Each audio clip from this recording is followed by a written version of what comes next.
Fala galera, tudo bem? Quem tá falando aqui é o Leandro e esse é o podcast Doutrinando, uma parceria entre eu e o meu amigo Jean. Tá aí, Jean? Tô aqui sim, cara. Fala, velho. Fala, Paulista. Beleza, mano? Então, é um projeto que a gente tava conversando já de fazer e começar um podcast para falar sobre história de uma maneira descontraída, como se fosse mesmo um papo de boteco, né? Para trocar ideia, para dar risada e para também, obviamente, produzir conhecimento de qualidade na internet. Ah, claro, né, cara? Porque informação tem de monte. A gente sabe que não é porque tem informação que ela vai ser usada de forma correta e também que de forma aprofundada, né? Então, nesse sentido, eu acho que vale nós, com a nossa propriedade teórica, que de forma de forma não muito modesta aí, mas a gente tem que falar mesmo, né? Porque a gente estudou. Então, se a gente estudou, acho que a gente tem que mostrar isso pro pessoal, porque de gente falando na internet tem um monte, né? Mas com propriedade teórica falta um pouquinho. Então, sim. Mas vem cá, você acha que para falar sobre história tem que estudar, cara? Cara, eu acho que para falar sobre qualquer coisa, pode ser qualquer um, né? Acho que, tipo, por exemplo, falar sobre história política. Bom, política é uma coisa, é uma área que é para todo mundo, por exemplo, né? Todo mundo deve participar. Política não é só de representante, sim dos representados também, né? Falar, eu acho que é para todo mundo, mas poucas pessoas têm de fato uma grande propriedade. O que eu quero dizer com isso é que quando a gente vai buscar uma opinião alheia, externa, a gente precisa, assim, ó, buscar uma opinião um pouquinho mais refinada. Eu acho que essa é a diferença de quem estuda e quem não estuda, sabe, Paulista? Uma opinião refinada, que vale um pouquinho mais em alguns sentidos. Cara, é isso aí. Eu tô te fazendo essas perguntas aí, meio besta, justamente para falar sobre isso. Exato. Porque hoje em dia, o que a gente mais tem é gente dando opinião e falando sobre coisas que muitas vezes não se dedicou 30 minutos, não se dedicou 1 hora para pesquisar mais a fundo e a pessoa já está ali na internet, em alguma rede social, falando sobre algo que muitas vezes não conhece. Não tem nenhum problema você conversar e discutir sobre qualquer assunto. Só que quando você se propõe a querer emitir juízo de valor, querer emitir opinião sobre alguma coisa, olha, é bom que você tenha ao menos os fundamentos. Eu acho que as mídias, por exemplo, YouTube e outras mídias de vídeo, elas durante muito tempo foram bastante contaminadas por pessoas sem muito compromisso assim com construir um conhecimento mesmo. Mais galera querendo botar fogo, pessoal querendo buscar hater e buscar somente visualizações. E eu acho que o podcast tá diferente, cara. Eu não sei se você tem a mesma opinião que eu, mas eu acho que o podcast ele tá crescendo bastante e tá crescendo de uma maneira saudável. Eu mesmo conheço vários canais que são de excelente qualidade. Cara, então, eu concordo bastante, inclusive tem um exemplinho aí pra rolar sobre isso. O questão do YouTube, por exemplo, né? Você viu, tem uma notícia boa aí na internet nos últimos tempos, não sei se tu ficou sabendo, mas o Nandinho, né? Nando Moura, se fudeu! Se fudeu pra caralho, né? Ou seja, o YouTube não pode mais monetizar esses lances, então, tipo de canal que promove discurso de ódio. Que eu achei uma vitória pra democracia na internet, tu entende? Aquela ideia de democratizar a informação e agora ninguém pode lucrar com discurso de ódio. Olha só que legal. Eu tô achando Cara, interessante, né? eu acho que tem que se fuder e acabou, porra. Tem que se fuder e acabou. Tá certo. E o podcast, realmente, pelo que eu conheço de podcasts por aí, de fato é uma mídia, uma plataforma que está sendo bem utilizada nesse sentido, né? Eu acho que ela vem com uma propriedade teórica um pouquinho mais refinada, mais aguçada, assim. Então espero que a gente possa contribuir então para melhorar a qualidade do podcast, não para piorar, embora eu acho que a nossa tendência é desvirtuar e acabar estragando tudo, como sempre. Mas deixando de enrolação, né? Vamos ao que interessa. A gente vai falar nesse episódio. A gente escolheu falar sobre um tema que eu acho que é do nosso interesse, tanto meu quanto do Jean, que é a Revolução Francesa. Mas só antes de falar sobre isso, Jean, eu queria que você se apresentasse pra galera e dissesse quem é você em cima da moto. Quem que é você aí nos rolês de moto aí? Então, acho que cabe uma apresentação nossa aí, e inclusive apresentar um pouco eu acho que seria legal nos apresentarmos pro pessoal um pouquinho da ideia do porquê do nome Doutrinando. Tá? Pode escrever, pode Mas escrever. vamos deixar por último isso, vamos primeiro nos apresentar. Sim. Eu sou o Jean Ruschel, pessoal. Jean Ruschel, professor de História e professor de Filosofia. Sou formado na URI de Santo Ângelo, né, juntamente com o meu colega Leandro Paulista, que está aí com vocês. Me formei em História pela URI e meu mestrado em Educação nas Ciências, né, na Unijuí. Atualmente estou um bom tempo no Colégio Militar, Colégio Tiradentes, né, e também em colégio particular aí, que é a EFA da Fidene da Unijuí. Tá? Então, tô por aí, sou motociclista também, como o Leandro falou da moto ali, sou motociclista, presidente do Spartacus Rovers Motoclube aqui de Juí, tá? Moro no interior do Rio Grande do Sul, diferente de onde tá o Paulista agora, né? Um pouco longe, região aí mais metropolitana, né? Então, vai lá, Leandro, se apresenta. É isso aí, cara, mas não tem problema, porque hoje em dia a tecnologia nos conecta, né? Estejamos onde estivermos. Vamos lá. Falar um pouquinho sobre mim, cara. Meu nome, cara, pessoal, galera que tá escutando, e depois a gente vai ter que pensar num nome para chamar essas pessoas. Mas Exato. Isso é um assunto mais para frente. Meu nome é Leandro Alexandre da Silva. Eu sou formado em História também, trabalhei bastante tempo como professor. No momento eu não trabalho mais como professor, mas amo a história e tenho um mestrado em desenvolvimento em políticas públicas. E tô aqui para dar aquela doutrinada comunista na galera, né? E levar as criancinhas para fazer o errado, que é para isso que a gente vive, né, Jean? Isso aí. Pra fazer o pessoal depositar cheque sem fundo, né? Fazer pro pessoal tomar banho quente e sair no frio, né? Isso aí. Tomar aquela famosa manga com leite, né? Exatamente. Responder o papai e a mamãe. É isso aí, né? Tipo de coisa, moleque mal, né? Moleque mal. Moleque malvado. Então, Eu beleza, acho... então. Pode falar, fala aí, Jean.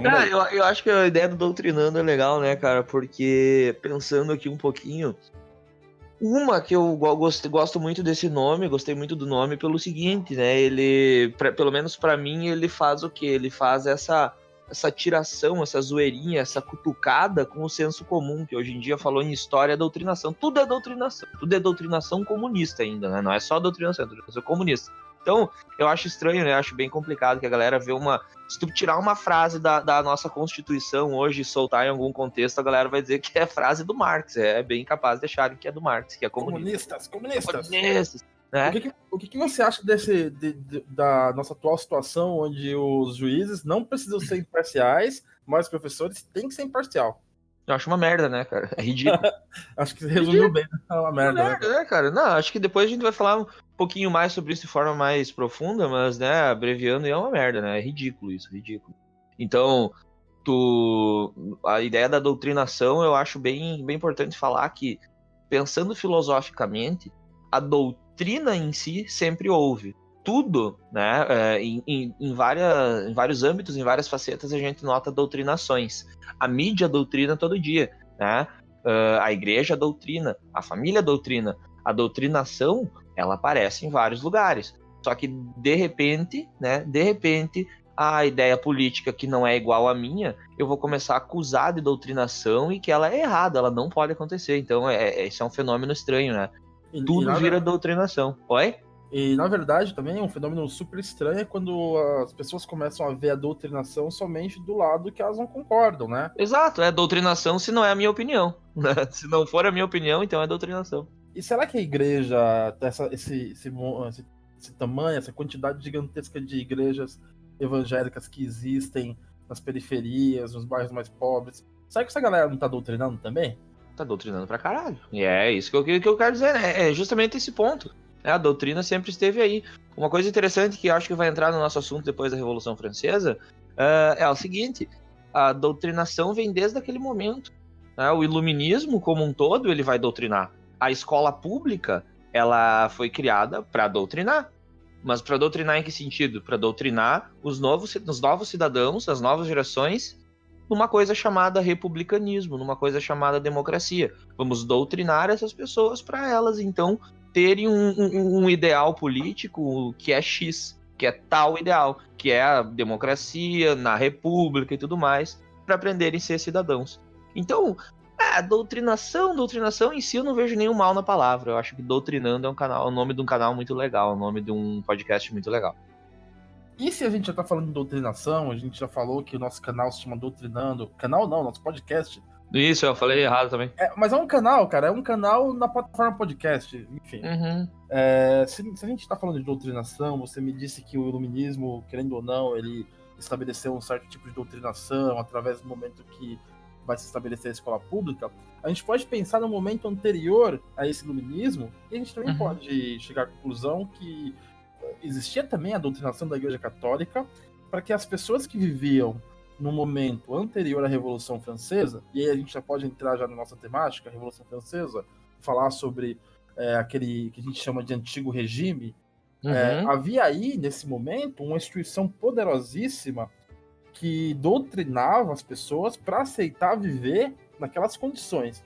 A sociedade era totalmente dividida, a gente chama de estamental, né? Dividida assim, marcadamente dividida entre estados, o primeiro, o segundo, o terceiro estado, e a igreja colocava uma doutrinação muito forte, principalmente sobre o terceiro estado, principalmente sobre os mais pobres, para aceitar isso como se fosse algo natural e vontade divina. Exato. Tu falou muito bem, cara, porque pela perspectiva filosófica, hoje mesmo eu estava dando aula sobre a criação do cristianismo, a criação das doutrinas e tudo mais.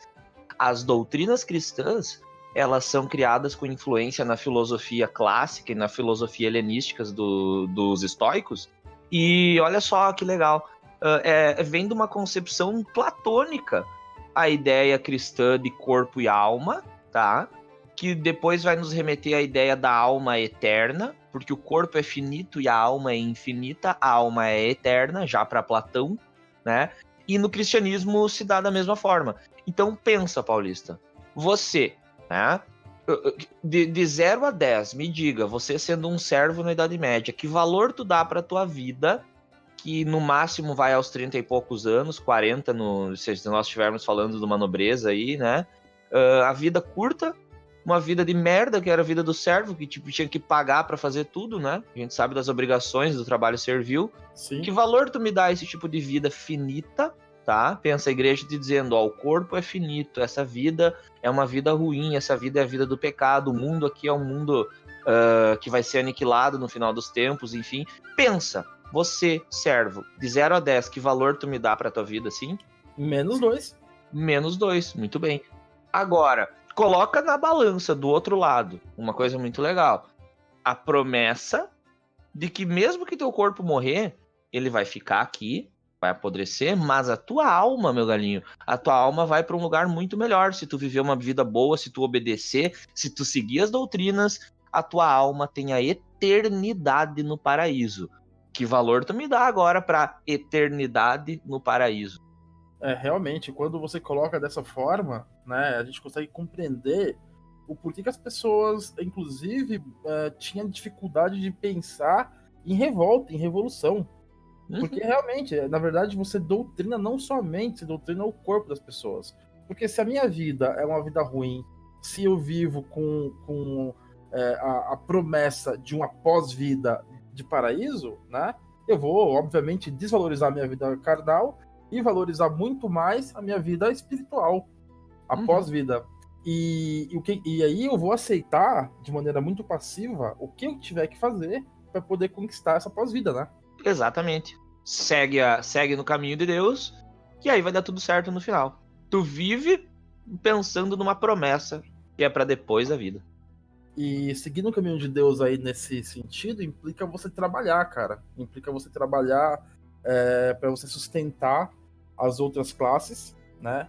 Implica você pagar os seus impostos e os seus tributos feudais, como por exemplo a talha e corvéia aos nobres. Implica você, inclusive, pagar o tributo à igreja, o dízimo, e você respeitar a autoridade daqueles que são melhores que você. Porque é isso que eu acho que é uma coisa louca, que hoje em dia a gente tem dificuldade de pensar, porque a gente já nasceu dentro de uma república, embora seja o Brasil, mas é uma república, e a gente nasceu, de certa forma, dentro de ideais iluministas, que pregam a igualdade, ao menos a igualdade jurídica entre todos. Mas se você pensar numa época pré-Revolução Francesa, numa época de absolutismo, as pessoas, elas eram desiguais, diferentes em direitos. Existiam pessoas que eram melhores umas que as outras. Ou seja, o bebezinho de um nobre era melhor que o bebezinho de camponês. Cabe dizer que o Estado instituía, de fato, essa desigualdade, né? O Estado legalizou essa desigualdade. Então, a organização estatal que existia, né? Vamos explicar um pouquinho para a galera aí que essa perspectiva que a gente vai chamar de antigo regime, como o Leandro falou, né, se dá numa perspectiva de absolutismo, né? O absolutismo, então, instituiu e legalizou, então, essa desigualdade, porque tem toda uma, como é que eu posso dizer, uma fundamentação teórica que se dá em torno disso, dizendo, ó, a nobreza é assim e assado, porque Deus quis assim. Alguns nasceram para governar, outros nasceram para rezar, outros nasceram para trabalhar.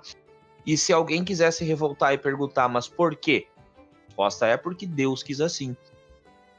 Né? Notem que também esse absolutismo aí, ele tá muito ligado à figura do rei, né? Eu acho que só para fechar essa ideia do absolutismo, né, eu gostaria de dizer, um exemplo máximo que eu uso para explicar o absolutismo é o Luís XIV.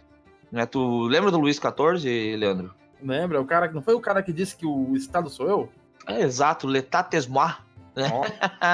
Seu francês tá bem afinado, tá né? Afinado, né? Nossa, cara, tá uma merda.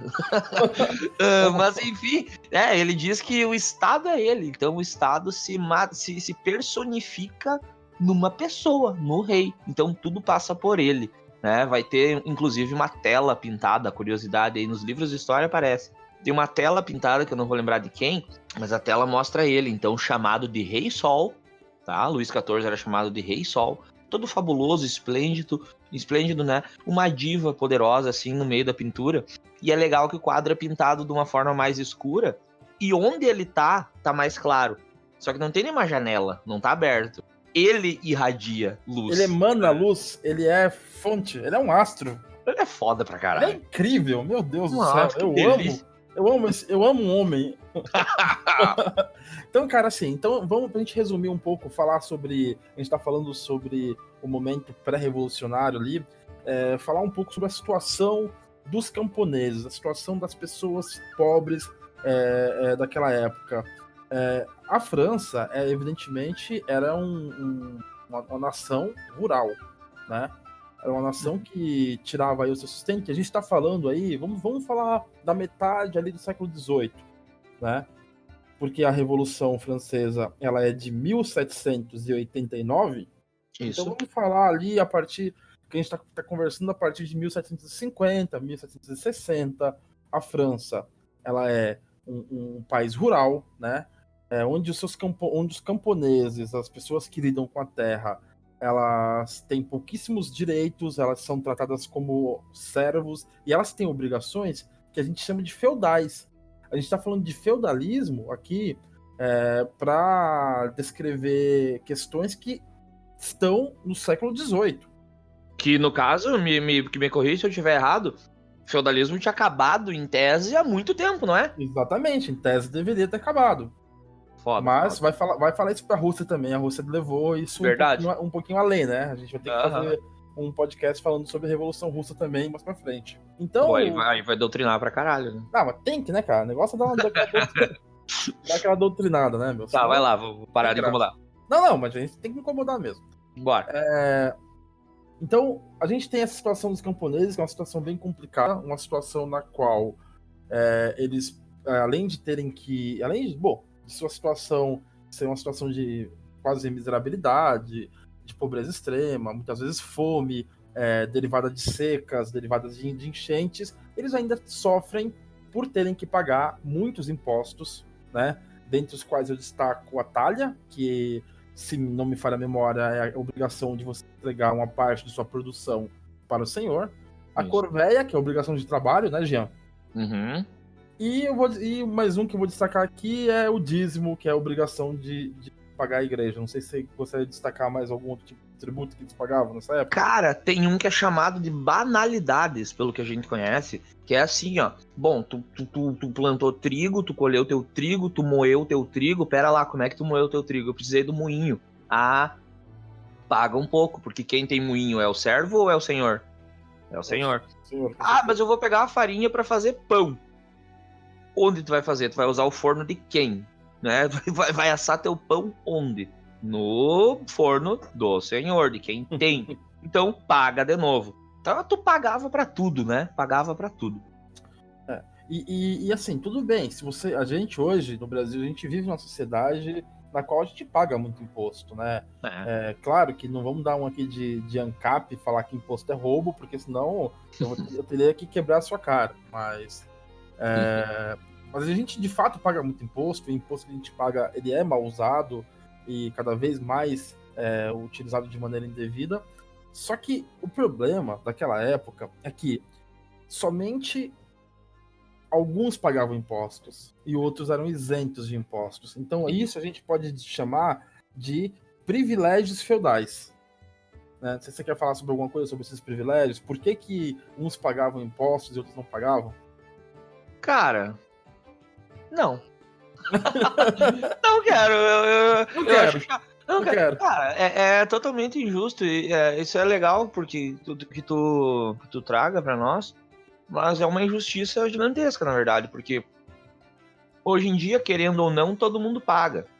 E é uma coisa instituída, né? Tem uma, querendo ou não, isso tá na legislação de uma forma mais, como é que eu posso dizer, mais visível e mais palpável para todo mundo entender seus direitos e seus deveres. Então, de certa forma, né, o nosso imposto de hoje é uma coisa, mas o pagar daquela época, eu acho que era muito fora dessa perspectiva de agora.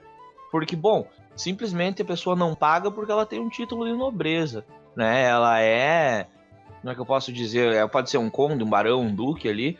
E simplesmente isso, eu acho que, na verdade, é uma herança, né? É uma herança do próprio sistema feudal. No sistema feudal antigo, as pessoas, né, já não tinham essa ideia aí de pagar.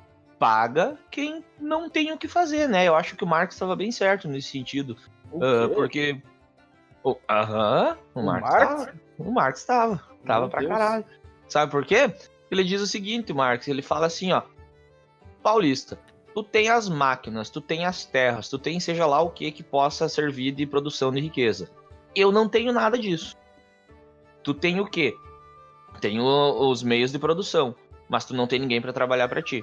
Eu não tenho nada, eu sou um pobre fudido do caralho, mas eu tenho o quê? Eu tenho força de trabalho. Então eu vou lá, eu me rebaixo, eu me vendo, eu sou alienado, então, né, e pago as obrigações serviço, por exemplo, pago o que for, pago o imposto, enfim, porque eu não tenho nada mais além da minha força de trabalho. Eu acho que nesse sentido ele acertou bastante. Eu acho que nesse sentido e em outros também, não vamos entrar nesse detalhe aqui agora, mas a gente promete que a gente volta a falar sobre Marx aí. Sempre que der, a gente vai trazer a palavra do Papai Marx para vocês. Exato. Então, assim, se a gente for tentando dar uma resumida aqui para a galera que está escutando, se a gente puder dar uma resumida, a gente poderia falar assim: bom, a gente está tratando de Revolução Francesa. A Revolução Francesa, ela marca o início da queda do absolutismo francês. Por que eu digo início? Porque o absolutismo francês, ele vai resistir à Revolução Francesa. Ele não vai terminar com a Revolução Francesa, mas marca o início. A gente pode dividir as causas dessa revolução em dois tipos de causa. Uma causa que a gente pode chamar de estrutural e um outro tipo de causa que a gente pode chamar de conjuntural. Jean, você pode falar pra galera aí qual que é a diferença entre os dois tipos de causa? Repete pra mim, acho que repete de novo quais os tipos de causa? Estrutural e conjuntural. Conjuntural. Na verdade, eu não sei, eu entendo as duas pela palavra como o mesmo, como sinônimo, né? Mas creio que também tem as causas imediatas, né? Que eu acho que é mais aquela que... As imediatas, no caso, seriam as conjunturais aí que a gente tá falando. Certo. As estruturais... Então, as estruturais, então, são aquelas causas que, para mim, tem muito a ver com o que, como diz o nome, com o que estruturou a condição X para chegarmos até o tal momento. Momento para nós, Revolução Francesa. Então pensa bem, qual foi o processo histórico, tá? Quais foram as condições, então, que chegaram, né, que acarretaram nesse momento X, que é a Revolução Francesa? É muito diferente das causas mais imediatas, da conjuntura mais imediata, né? Que tem a ver com o quê? Com coisinhas pequenas, né? Com coisas mais diretas, com coisas mais objetivas. Né? Eu sempre, quando eu vou explicar isso, eu dou o exemplo da Primeira Guerra Mundial. Né? A galera diz assim, não, a Primeira Guerra Mundial aconteceu porque mataram o arquiduque. Não foi por isso, cara. Essa daí é uma causa, né, conjuntural e imediata. A causa da Primeira Guerra é uma causa estrutural, que vem muito antes, Várias causas, né? Várias causas, exatamente. Eu tenho acho um exemplo. Mas pode, segue. Não, eu tenho um exemplo para dar aqui sobre essa questão de causas estruturais, que geralmente quando eu vou falar sobre isso, eu uso um exemplo de um relacionamento. Imagina que você está lá no relacionamento, você e sua namorada, você e seu namorado, e vocês só discutem, vocês só brigam, vocês só se xingam, e qualquer coisinha, até que um dia você sai pra fazer alguma coisa, você deixa aquele chocolate que você queria comer à noite, você deixa ele no armário, e você chega à noite, ela comeu seu chocolate. Cara, você termina o relacionamento, porque é sacanagem comer o chocolate do outro, entendeu? Eu terminaria tranquilamente, porque com comida não se mexe. Porra, né? Você vai dizer que a relação terminou por causa do chocolate? Não, né? O chocolate foi uma causa imediata que aconteceu. As causas estruturais é a relação que já vinha abalada, por muitas brigas, etc e tal. Então acho que é um exemplo, quem sabe não muito feliz, mas que dá para entender bem a diferença aí entre causas estruturais e conjunturais, que inclusive muitas vezes caem em provas, caem em vestibular com essas terminologias, né? Por isso que é bom a gente falar para a galera aí e deixar o pessoal compreender bem a diferença entre essas duas coisas. Estrutura, longa duração, conjuntura, a curta duração, aquilo que acontece de maneira rápida. E aí, Jean, se a gente vai falar em causas estruturais da Revolução Francesa, a gente pode elencar 3 mais importantes. Crise do campesinato, e aí mais ou menos aquilo que a gente falou, a pobreza e a vida miserável que eles levavam, mas não somente isso, a gente volta depois. Privilégios feudais, e é justamente essa situação que o Jean também abordou um pouco, de você ter classes sociais, e aí no antigo regime a gente pode falar de clero e nobreza, né? Sendo o clero aí o pessoal ligado à igreja. Privilégios feudais seriam essas classes sociais serem isentas de impostos e ainda gozar de uma série de privilégios, por exemplo, poder ocupar cargos públicos. E uma outra causa que a gente pode elencar como estrutural, além da crise do campesinato e o privilégio feudal, é a crise econômica que a França vivia. Jean, com você, o que você pode falar para a galera sobre isso? Cara, é um pouco mais a nível de curiosidade, mas também nem tanto. Ou sim, ou não sei, fiquei confuso. Talvez sim, ou não, tá, ok. Pô, fiquei confuso pra caramba agora, mas vamos lá. Eu acabei me confundindo, né? Cara, retardado pra caralho, mas vamos lá. Enfim, falou da questão da crise econômica ali da monarquia, né? Exato. Então, o que acontece aí? A gente tem que lembrar que um tempo atrás acontecia uma coisa muito importante e historicamente semelhante à Revolução Francesa. Em que lugar do mundo? Lembra, Paulista? Nos Yankees, maldito? Exatamente, Estados Unidos, né, cara? Estados Unidos. Os Estados Unidos fizeram uma guerra contra a Inglaterra, uma guerra para adquirir sua independência, o que é massa pra caralho. Né? 1776, né? Exatamente. E aí o que acontece? Quem é o país que vai lá dar uma cutucadinha na Inglaterra pra ferrar com a Inglaterra? É a França. Os caras fazem uma frota gigantesca de navio e mandam, né, pra ajudar os Estados Unidos. As colônias que viriam a ser os Estados Unidos, né, as 13 colônias, mandam uma frota de guerra, então, pra ajudar, né, as colônias. Será que a França estava interessada? A França monárquica, pensa bem, será que a França monárquica, com o Luís XV na época, será que eles estavam preocupados com a a autonomia política, com a soberania de um país novo, de uma nova república? O que tu acha, sim ou não? Cara, eu acho que sim. Não, brincadeira. Eu acho que não. Então, né? Eu acho que não, cara. Eu acho que eles Não. queriam dar aquela cutucada. Eu acho que eles estavam por um lado. Se você vai pensar estrategicamente, eles estavam assim, estrategicamente pensando corretamente. A Inglaterra Aham. era uma inimiga comercial da França. Eles Exato. queriam. Eles já tinham se engalfinhado em diversos conflitos, né? Inclusive nos Estados Unidos, nas próprias colônias, né? E era uma oportunidade que a França tinha para poder dar uma cutucada na sua rival. Então, Exato. aproveitaram. O que eu quero dizer é que eles gastaram dinheiro pra caramba nesse momento, tá? E em outras guerras também, que eles foram mal sucedidos, eles acabaram gastando muito, investindo muito em questão bélica, e o que levou a uma grande crise.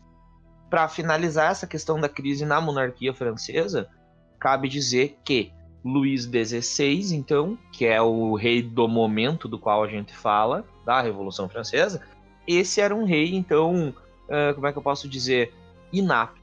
Mais do que os outros, ele não estava ali para governar, ele era extremamente jovem, ele não tinha na pele o fervor dos outros reis, aquela ideia do Luís XIV. Luís XIV era, a gente já falou, né? Então, agora o Luís XVI, ele tava assim, ó, será que eu governo? O que eu faço? Tava chateado. E aí, Luís XVI, como é que tu tá aí? Ele chegava, mais ou menos, mas eu tava meio chateado, assim. Então, Chateado. o Luís XVI, ele não era o cara do governo, ele não tinha aquela mão firme, ele não tinha, né, nem pro lado ruim, nem pro lado bom, né, uma questão de governo forte mesmo. Então, não inspirava nada de bom pro povo, né, mal sabia o que estava acontecendo na França. Então é bem complicado essa situação, né? Só te trazer aqui um dado que eu não sei se tá ligado, mas um dado que eu também descobri hoje, assim, dando aquela uma pesquisada para fazer esse episódio. Uhum. A França do século XVIII, que é essa França que a gente estava falando, Tá. tinha cerca de 25 milhões de habitantes. Certo? Sério? Exatamente, é isso, 25 milhões. Pô, Era bastante, uma né? das maiores populações da Europa. Desses 25 milhões de habitantes, 24 milhões e 500 mil eram do terceiro estado. Eram o que a gente chama de burguesia, camponeses, trabalhadores das fábricas que vão ser chamados de sans-culottes, porque era aquela galera pobre que não tinha dinheiro para comprar aquelas meias. Sabe aquelas meias, Jean, que os caras usam por Meio cima da escroto calça? pra caralho, parecia uma bombacha a calça dele, né? Ficava feio pra caramba. Exatamente, Porque os caras não tinham dinheiro para comprar essa meia, eles eram chamados de sans-culottes. Então, quando a gente fala terceiro estado, é esse pessoal, alguma pequena burguesia, inclusive uma alta burguesia. Esse pessoal totalizava 24 milhões e meio de pessoas. Enquanto o segundo e o terceiro estado, ou seja, clero e nobreza, eram cerca de 500 mil pessoas.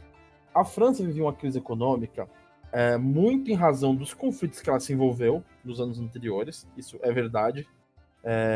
O Jean falou um pouco sobre isso. Essas pessoas, elas viviam, seus luxos eram mantidos pelas rendas do Estado, pelo dinheiro dos impostos. Agora você pensa, 500 mil pessoas conseguiam gastar mais do que 24 milhões e 500 mil pagavam de impostos. Gente, olha o tamanho dessa desigualdade. Olha o tamanho, né, dessa desigualdade. Então, a crise econômica na França era motivada porque o Estado francês já não tinha mais como sustentar os privilégios desse primeiro e segundo Estado. E essa galera não concordava em diminuir nem sequer 1 centímetro dos seus privilégios. Porque houveram tentativas. E foram... Pode falar. Não, foram tentativas, mas que foram respondidas com intransigência, né? Exatamente, com intransigência. O próprio Luís XIV, né, que é o Rei Sol, que a gente estava brincando, ele tenta deixar o Estado um pouquinho mais enxuto, embora ele mesmo era um cara muito espalhafatoso e também tinha um custo muito alto, mas ele tenta ali cortar um pouco dos privilégios da nobreza, mas assim, é porque ele era um rei forte. Porque depois do Luís XV e Luís XVI não tinham poder para enfrentar essa nobreza. A gente vai ver que o Luís XVI, né, que é o rei que vai sofrer a Revolução Francesa, ele vai tentar, como uma medida para tentar melhorar as contas públicas da França, ele vai tentar, através dos seus ministros, propor que nobreza e clero pagassem impostos, mas isso vai gerar uma reação armada, que a gente conhece como revoltas nobiliárias, né? Então, assim, essa crise econômica na França, motivada por um peso gigantesco desse primeiro e segundo estado aí, enquanto o terceiro estado, obviamente, arcava com tudo. Tem até aquela imagem, Jean, que você, só de falar aqui, você deve se lembrar, tá em todos os livros de história. Já lembrei. Lembrou, antes, né? antes de falar, eu já lembrei. Cara, já lembrou, né? Então, eu lembrei pra caralho. Essa mesmo. Essa, né? Eu tô imaginando aqui. Foda-se, quem não tá... Quem tá ouvindo nós aqui não lembra da imagem, não azar. É que não estudou. Não estudou. Não estudou. Capaz, fala pra eles, Não, é a imagem, né, que mostra um membro do terceiro estado, então alguém mais esfarrapado, sustentando nas costas o segundo e o terceiro estado. Então ali um membro da nobreza e um membro do clero. E aí você pode ver que eles vão estar... que o cara vai estar totalmente imprensado, vamos dizer assim, por toda essa opressão. Era justamente uma opressão. A terceiro estado vivia uma opressão. Exato. Tem uma outra imagem que segue a mesma lógica, e eu acho que essa imagem que eu vou falar agora ela é mais velha, ela é mais antiga, tá? Que o primeiro e segundo estado, eles estão em cima de uma pedra que esmaga o terceiro estado. Não tá? me lembro dessa imagem. Que não elas têm a mesma lógica, os mesmos papéis ali sendo representados, mas só desenhado diferente. Eu acho que também cabe falar assim, ó, sobre essa... falou muito da nobreza, né? Falou muito da nobreza, e eu acho que é legal fazer essa relação entre o Estado e a nobreza, no sentido de que, desde lá na Idade Média, quando a coisa começou a se complexificar, o sistema feudal começou a aparecer, e essas divisões, né, existentes dentro de um reino, que vai ser um condado, um baronato, uma marca, enfim... Esse sistema aí, que se não me engano, foi o próprio Carlos Magno que deu uma... Né, que começou a fazer. E essa divisão, na verdade, ela foi incentivada e promovida pela monarquia, então, né? Concorda comigo que foram os reis que incentivaram e promoveram esse tipo de divisão? Sim, com certeza, né? Foi uma maneira ali do Carlos Magno, ali, do rei dos francos, partilhar o poder com aqueles que ele confiava, né? Vamos dizer assim, né? Isso. Então a gente conclui que a monarquia criou a nobreza, criou a ideia dos títulos de nobreza e tudo mais, e essa própria criação dos títulos de nobreza acabaram ferrando depois com o próprio Estado nesse sentido da França, como o Leandro falou. Então foi um problema que eles criaram, querendo ou não, né? Foi um problema criado... É um problema do sistema, né? Eu acho que Exato. Todos os sistemas ele traz em si alguns problemas. Ei, pera, tá falando marxismo de novo, caralho. Tô doutrinando agora? Tô doutrinando, velho, isso daí é do Marx, Como é que é? Todo sistema atrás, vai lá. Tem alguns problemas, né? Eu ia falar do sistema capitalista, ou até mesmo do sistema socialista soviético, chinês, e todos os outros. Todos esses sistemas vão ter problemas intrínsecos a si mesmos, a si próprios, né? A monarquia ali, o absolutismo, ele tinha esse de que acabava gerando classes muito privilegiadas, e essas classes não queriam abrir mão dos seus privilégios. Então, assim, crise, como eu disse ali, causas estruturais, a gente falou de crise econômica estrutural da França, né? A França como um país insolvente, como um país que não tinha mais condições de honrar os seus compromissos, privilégios feudais e crise do campesinato. Essas três causas estruturais que a gente destaca. E aí a gente pode passar já para falar um pouquinho, né? De repente falar de maneira mais breve, já que a gente se alongou bastante, sobre as causas conjunturais, ou seja, aquelas causas imediatas que vão ser estopim da Revolução Francesa. Eu começo aqui falando sobre aquela Guerra dos 7 Anos, que é aquele conflito que envolveu uma série de nações na Europa. Principalmente ali era uma disputa entre a dinastia de Bourbon, que é a dinastia francesa, e os Habsburgos. Inclusive, como o Jean falou, essa Guerra dos 7 Anos, também conhecida como... não é dos 30, desculpa, é dos 7 anos. Isso. Que aqui na América foi conhecida como Guerra Franco-Indígena. Obviamente, essa guerra gerou um custo muito alto para a França. Essa guerra vai fazer com que muitas pessoas morram, e aí geralmente quem morre nas guerras é gente pobre, é gente vindo do campesinato, a gente vindo da população pobre, e aí diminui a quantidade de trabalhadores para produzir alimentos, e isso vai influenciar numa série de questões. Não sei, Jean, você quer falar alguma coisa sobre essa guerra? Eu posso continuar aqui? Segue nas causas mais imediatas, pode seguir aí, pode seguir. Beleza. Aí, como o Jean falou, a Revolução Americana, que a França vai se envolver porque os colonos, né, das 13 colônias dos Estados Unidos vão se revoltar contra a Inglaterra, uma antiga rival da França, uma rival da França desde a Guerra dos 100 Anos, né? Então a gente está falando de uma rivalidade histórica aí. A França vê uma oportunidade de bater um pouco na sua rival, mas acaba se endividando muito com isso. Ela vence, ela está do lado que vence, do lado dos colonos, ela ganha alguns territórios nos Estados Unidos. Não sei se vocês sabiam, mas a Louisiana, durante um tempo, ela foi francesa, tanto que tem esse nome de Louisiana em homenagem ao rei Luís, não sei qual dos Luís, eu acho que ainda é o 15, não é o 16. E aí, Jean, uma causa que, digamos assim, vamos dizer que é a última causa, que é o estopim da Revolução, é o que a gente chama de Grande Fome, que é uma série sim. Uma série de estiagens, de problemas climáticos que vão ocorrer entre 1787, ou seja, 2 anos antes da Revolução, e 1789. E aí, filhão, é o seguinte, quando o pão começa a faltar na mesa dos franceses, eles fazem o quê? Saem pra rua pra queimar carro, né? Não, normal. Pão, né? começa a faltar, o bicho começa a pegar. Você já viu aquela página que tem assim, que fala assim, eu gosto dos franceses, porque qualquer coisa eles vão pra rua queimar carro. Eu não vi a página, mas você tá ligado, né? Que é sim, tá ligado, os memes qualquer coisa eles vão pra rua queimar carro. Então, assim, você já tem todo esse contexto, né, de opressão, tem todo esse contexto de privilégios, todo esse contexto de uma monarquia que eu ia falar que parece estar desconectada, mas ela não parece, ela está totalmente desconectada com a população. Você tem esse rei Luís XVI, que é o inepto. Você tem a figura da rainha Maria Antonieta, que é uma estrangeira, ela é uma austríaca na França. Verdade, ninguém tem simpatia por ela. Não caiu bem, né? Não caiu bem, porque ela é dos Habsburgos. Os Habsburgos são inimigos históricos dos Bourbon, então, tipo, não pegou bem, sabe?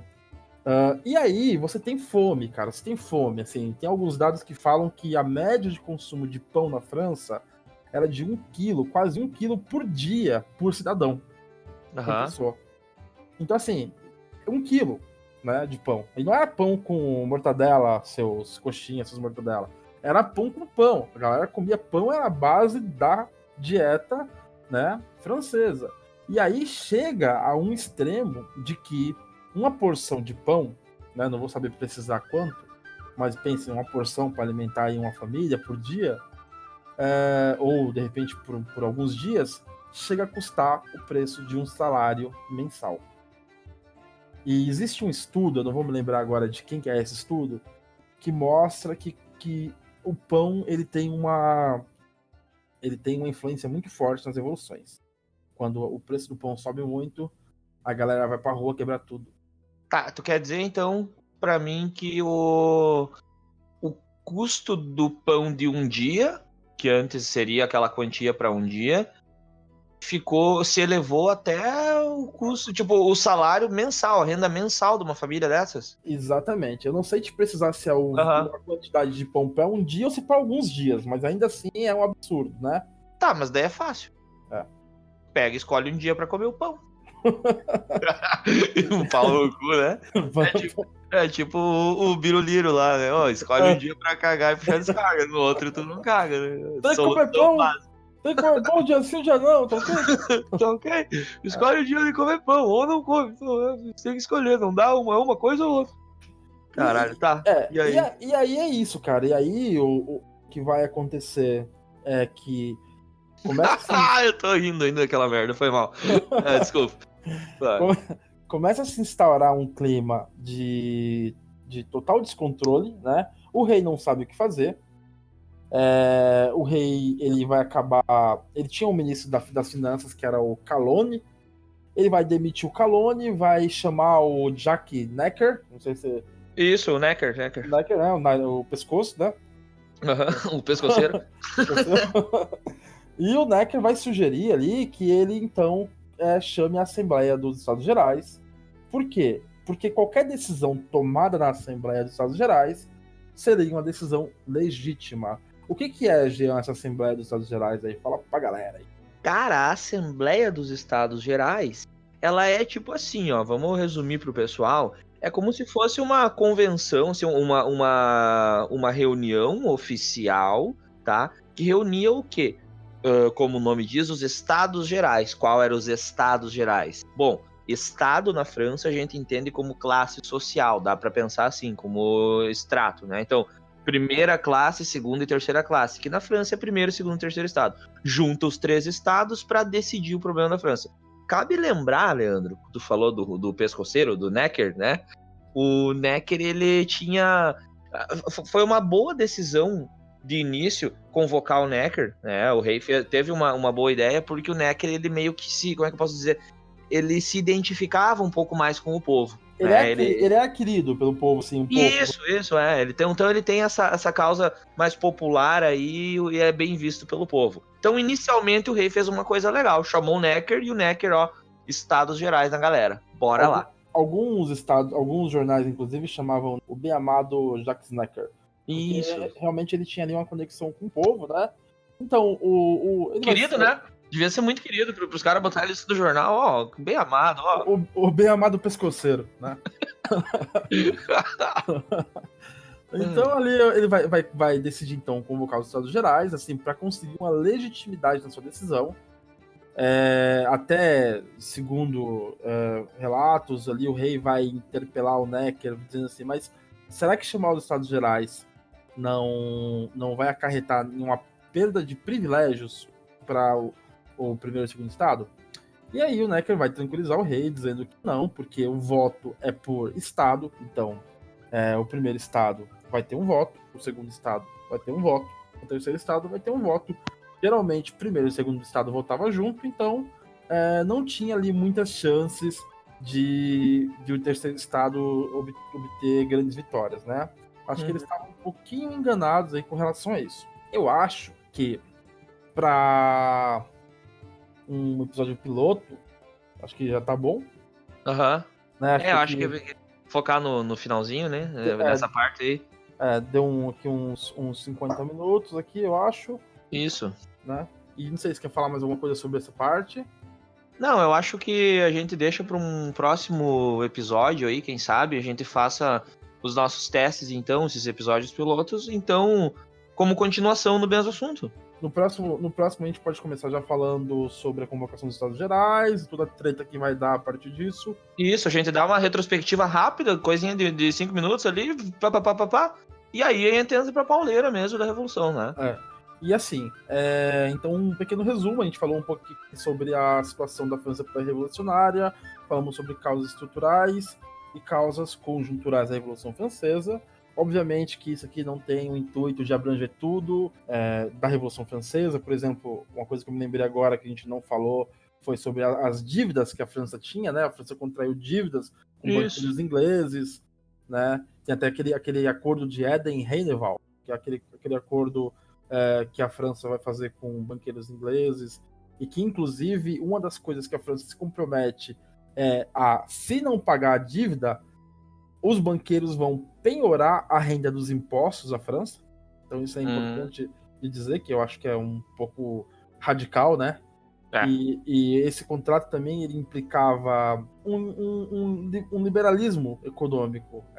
Os produtos franceses iam parar de serem taxados para entrar na Inglaterra, os produtos ingleses iam parar de ser taxados para entrar na França. Só que isso é ruim para a França, porque a Inglaterra, nesse momento, já vive um período de revolução industrial. Industrialização, né? Uhum. Industrialização já tá bombando lá. Sabe o que isso vai gerar, Jean? Que aí, só pra gente finalizar? Não sei. Porque produtos ingleses vão começar a entrar na França muito mais competitivos, muito melhores e mais baratos, e isso vai gerar uma série de falência de fábricas em Paris. Ah, sim. Daí vem desemprego, vem mais miséria, vem galera mais puta ainda, fica Aí, mais de cara, né? aí tu vai ter aquela galera de Paris, os sans-culottes, que era geralmente o pessoal que trabalhava nas fábricas, que aí vão ser demitidos. Vai ter essa galera pé da vida, louca pra Uhum, colocar uma cabeça numa estaca, né? Aquela cabecinha. exato. Sabe aquela cabecinha na estaca, assim, de vez em quando? Aquela de leve, né? De Só, leve. só E, pra. e tu vai ter também uma burguesia, cara. Donos das fábricas que faliram por causa desses acordos também vão estar pé da vidas e dispostos a embarcar na aventura revolucionária, né? Então a gente Uhum. para aí, a gente para nessa situação. A França tá um caos, né? A gente É. continua Então, no tá. próximo episódio. França tá fudida pra caralho. E galera, se vocês não sabem, o bicho vai pegar no próximo episódio. O bicho vai pegar, cara, porque eles vão tentar resolver, mas só vão fazer merda. Tá bom, então era isso, Beleza? galera. Valeu aí pela atenção, quem ouviu aí. Já vão dando dicas pra nós, né? Falando o que vocês acham, impressões boas e impressões ruins também, É isso né? aí. Dando dicas de temas, quem sabe, para os nossos próximos episódios, os oficiais, né? E por mim era isso. Valeu, Paulista. Brigadaço. É isso aí, João. Valeu, obrigado pela participação, né? Participação não, né? A gente tá fazendo esse projeto junto, né? Então, Isso. obrigado. Pessoal que escutar esse episódio provavelmente vão ser nossos amigos, gente de confiança que a gente vai disponibilizar quando tiver minimamente pronto e editado. Podem dar dicas, sugestões, dizer se preferem ele mais assim, de uma maneira mais descontraída, sem focar muito num objetivo, ou se a gente enrolou muito, né, Jean? Não sei como é que tá, mas a Ah, galera eu, pode eu, dizer pra gente. eu gostei, cara. Eu não sei vocês, mas na minha cabeça fez todo sentido. Eu acho que foi legal, foi bem leve, assim, né? Ser mais Aham. difícil, fluiu bem, eu acho. Fluiu. E acho que é isso, galera. Muito obrigado, valeu. E nos encontramos nas próximas, ou nos próximos.